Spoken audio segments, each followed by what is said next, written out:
വ്യക്തിത്വം വശ്യവും ശക്തവുമാക്കാൻ ആശയവിനിമയത്തിന് പ്രധാന പങ്കുണ്ട്. നമ്മുടെ ആശയവിനിമയത്തിൽ വരുന്ന അപാകതകൾ കൊണ്ടാണ് വ്യക്തിബന്ധങ്ങൾ ശിഥിലമാകുന്നത്. തുറന്ന സമീപനത്തോടെ വേണം നാം ആശയവിനിമയം ചെയ്യാൻ. വളച്ചുകെട്ടി സംസാരിക്കാതെ പറയാനുള്ളത് അപ്പോൾ തുറന്നു പറയുക. കാരണം തുറന്ന സമീപനം ഏവരും ഇഷ്ടപ്പെടുന്നു. നാം പറയുന്നത് കേൾക്കാനും മനസ്സിലാക്കാനും പറ്റുന്നില്ല എങ്കിൽ നാം ബഹുമാനിക്കപ്പെടണമെന്നില്ല. അതിനാൽ തുറന്ന ശബ്ദത്തിൽ വ്യക്തതയോടെ വേണം സംസാരിക്കാൻ.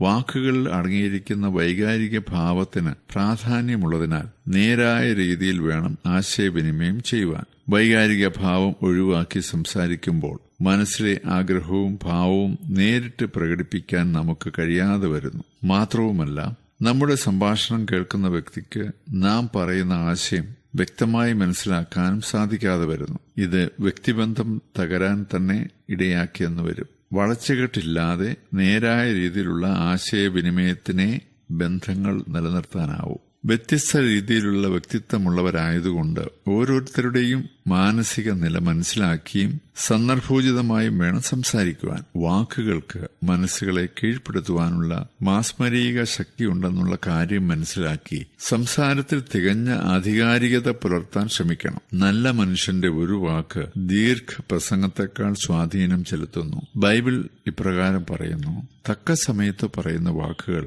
വെള്ളിത്താലത്തിൽ പൊൻനാരങ്ങ പോലെയാകുന്നു.